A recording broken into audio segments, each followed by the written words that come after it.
Hello. So the news making the round is that I'll just take it from Sahara Reporter. Um Sahara Reporter is reporting that Obasanjo offered 70 million naira bribe to lawmakers in 2006 for third term agenda support. That was from Senator Adeyeye. Now, if you remember, um, this was on Channels TV where Shehu Akimbaloye interviewed um, a former House of Rep member, Professor Olushola Adeyeye. Right, that's his name.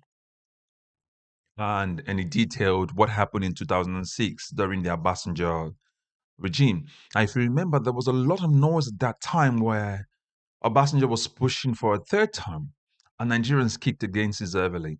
So the professor came on Shion's show and he detailed certain things that happened.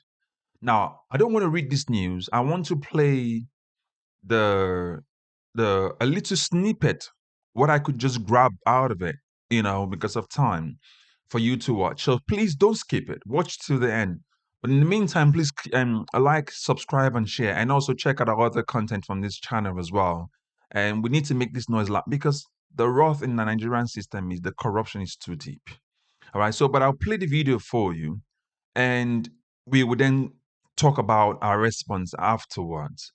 When the House of Rep, I was the one who stepped down for him to become the head of the opposition to Obasanjo's third term agenda. And you were very vocal at the time. Me? I was the most vocal, the only person in this country, in the House of Reps, who worked harder than I did in the House of Reps. Than myself was Usman Bugaje. No other person can claim priority of place over me in that struggle to stop Obasanjo. Do you regret it? To stop Obasanjo? I'm glad we stopped it. If the same thing happens again, I will do the same thing. Second, we were confronting a Yoruba president. I felt that so as not to bring an ethnic coloration to the conflict, it's better to make the man who will lead it to be a Yoruba. I could not accept it, not because of fright. In fact, I suffered more than any Nigerian legislator because of third term. I did not live in my house for 2 years. Why? I escaped 5 assassination attempts. So what was Aminu Masari, was he on the side against the third time agenda? Well, because he was the speaker of the president, yes, he had to pretend to be the president, to be with the president. But I can tell you, he was against third term. Were you offered money? Of course, that was part of the problem. I was the one who broke the news. In fact, I'd given the news conferences twice, and the newspaper did not take it seriously. So I escaped. By the time I came back, I'd broken the story of the meeting we had in Nakon Nuga, it was called this time, Nakon Nuga Hilton, now called Transcorp. And I broke the news that we met in the hall. The hall was filled to capacity to the extent that they had to move the barrier, Nasarawa or I think Nasarawa and Ondo or Nasarawa and Ogun, 2 of those. Then,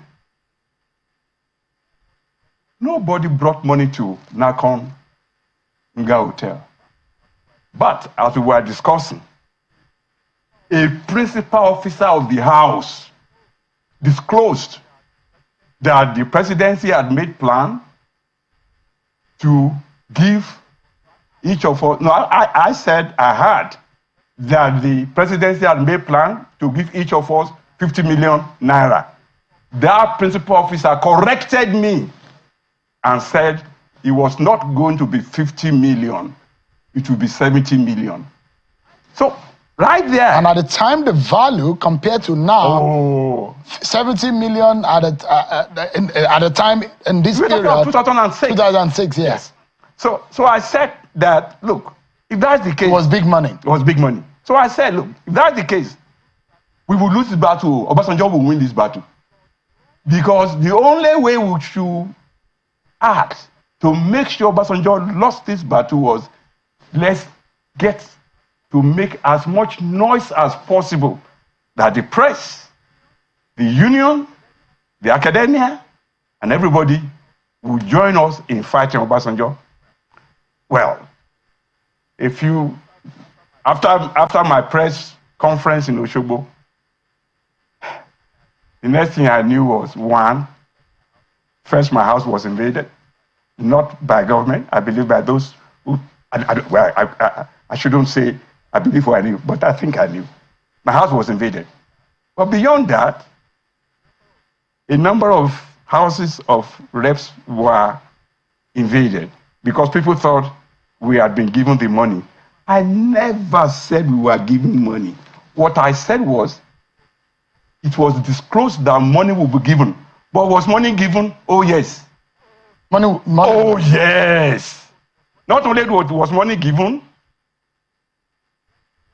many even fought over the money given. I was the only one from Osun who did not take money. Every member of Senate from Osun, every member of House of Rep from Osun took money. And I knew the one who gave them the money. His own father was my godfather at baptism. We are from the same village. He was the one who gave the one from Osun. I know where the money was given. So when this matter happened, in fact, a good friend came to my house. I used to have some chandeliers in my house. And some of them had hanging things. And he believed that those chandeliers contained microphones that could record us. So when he brought money to me, he said, we know you didn't take money, but we know we need you. Yeah, I said, my friend, are you telling me you took money? He said, yes, I did. And I said, are you not ashamed of yourself? He said, no, I'm not. I said, why not? He said, because I know it will fail.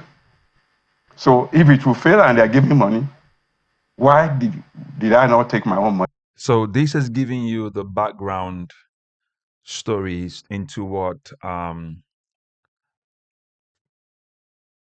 Professor Adeyeye was saying about the bribe from Obasanjo in 2006. We're in 2025 now. So we're talking about 19, 20 years plus ago. And I remember that time, there was a lot of clamor about how Obasanjo wanted to be third term. It came out openly sometimes to deny the presidency, said there was nothing to do like that, but we knew there was no smoke without a fire. Now, now that you've gotten the context of what this was all about, again, I just read out, I just did an extract of what Professor Adeyeye was saying here, but going through Sahara Reporter, you can see how he reviewed it. He's speaking on an interview in China on Sunday. I'm just want to skim through the story quickly before I bring my own point. That was when my struggle began. So there was a question in top here, speaking on China interview on China's TV on Sunday, which Sahara reporters monitored. They detailed how lawmakers were pressurized and financial incentives were dangled before them to extend Obasanjo's stay in power beyond 2007. And it says that's where my struggle began. They recalled, I remember very well that the speaker said I was to lead a delegation to the House of the House of Representatives to China. And I said, Mr. Speaker, it does not happen that a member of opposition will lead a parliamentary delegation to a different country. So I did not feel competent. I was not the leader of my party. Dr. Wumi Bewaji was. So if they wanted to pick a member of the opposition, why not Bewaji? So for time's sake, I just want to skim down through as well.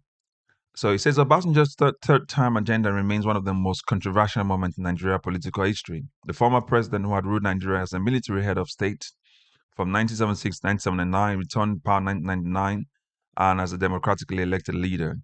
And as his second term neared its end in 2007, reports emerged that he was pushing for a constitutional amendment to allow him to seek a third term. The move sparked nationwide outrage, with civil society groups, opposition parties, and even members of the ruling PDP resisting the plan. Critics accuse Obasanjo of attempting to manipulate the democratic process for personal gain, and there were widespread allegations of financial inducement aimed at securing lawmaker support. Despite lobbying, protests, and political maneuvering, the third term bid ultimately failed, with the National Assembly overwhelmingly voting against the constitutional amendment in May 2006. The rejection of the bill marked a significant victory for Nigeria's democracy, preventing what many feared would be a dangerous precedent for sit-tight leadership in Africa. A day years later, the revelation adds a fresh insight into the behind-the-scenes effort to extend Obasanjo's rule and the political battles fought to uphold constitutional term limits. This is not the first time there were allegations of this bribery or this thing happening, but this inside record scope is what gives clarity to it. But again, it tells you why we have the sort of leaders that we have at the moment.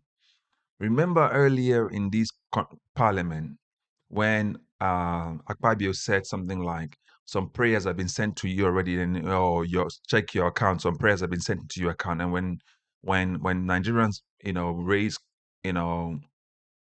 condemnation, he said it was prayer to their email boxes. This corruption that's happening in Nigerian government, right to the very top, is nothing new. When I said the other day that when you had the leaders, people who rule Nigeria gathered in one place, this is what it meant. Corruption. 70 million in 2006. 19 years ago, 70 million to one person from Nigeria's coffers as bribe to change the constitution.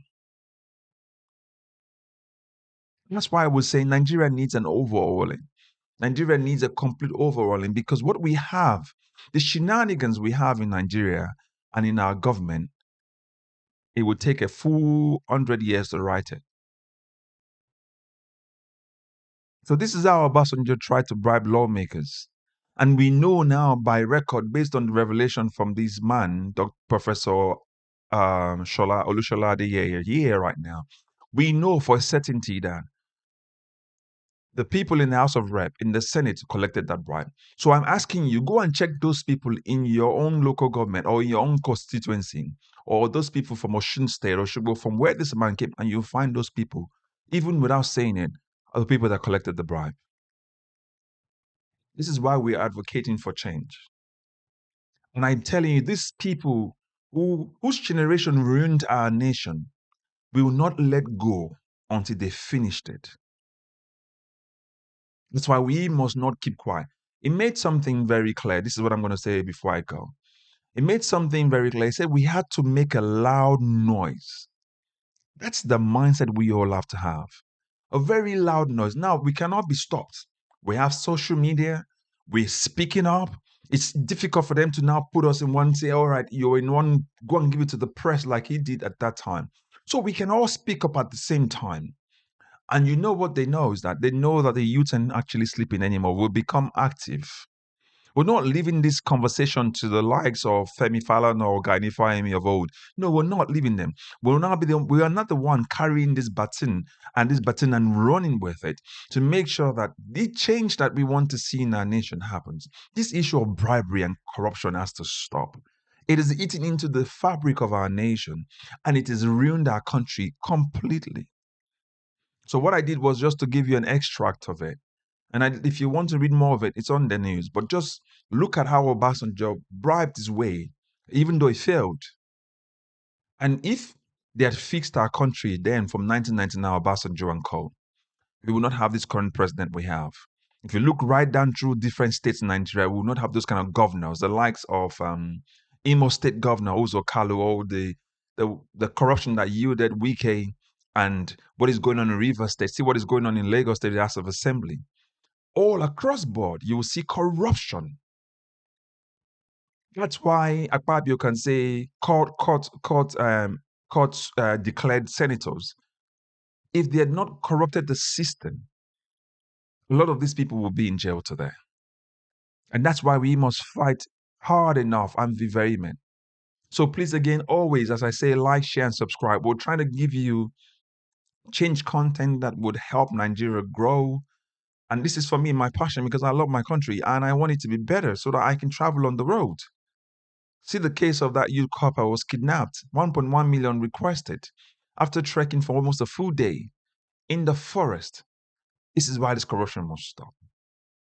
So again, please like, share, and subscribe, and put your comments in the comment section. What do you think should happen to Obasanjo now that we've now found out the truth?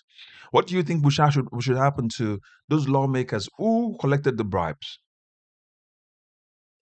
Thank you, and God bless you. Bye-bye.